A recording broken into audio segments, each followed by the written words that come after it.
वाघ होता बरं का, वाघ. नांगरटी चालू होती आपल्या शेतात. तर राम राम मंडळी, नमस्कार. तर मित्रांनो, आज रात्रभर आपल्या शेतात नांगरटी चालू होती. त्या ट्रॅक्टरवाल्याला सांगितलं मी दिवसा नांगर बा असं, पण तो काय बोलत होता, मी नाईट पण करतो आणि दिवसा पण करतो म्हणे. म्हणतं काय अडचण नाही बोकर, काय अडचण नाही. पाहू शकता तुम्ही, नांगरटी चालू आहे आता. तर काय झालं मित्रांनो, अचानक मला वाघ दिसला, डायरेक्ट वाघ शेतामध्ये, डायरेक्ट वाघ दिसला. थोडा मी बांधावर बसलो आहे, कारण ट्रॅक्टर पण आपलं भाड्याने लावलं आहे. तर मित्रांनो काय झालं, अचानक मी मागे बघितलं तर वाघ दिसला मला, डायरेक्ट वाघ.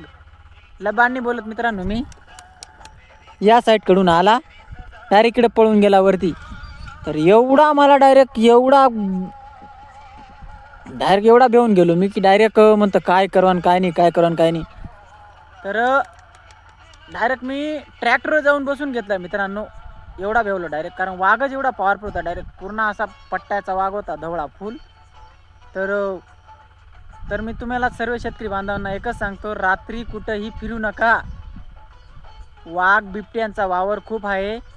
जंगलात तर अजिबात जाऊ नका. जंगल शेजारी जर तुमचं शेत असेल तर दिवसात कामं आटकून घ्या, रात्र करू नका मित्रांनो. मी पण आजच्याच दिवस आहे शेतामध्ये, उद्यापासून रात्र दिसणारच नाही डायरेक्ट. कारण जीवन हे एकदाच मिळतं.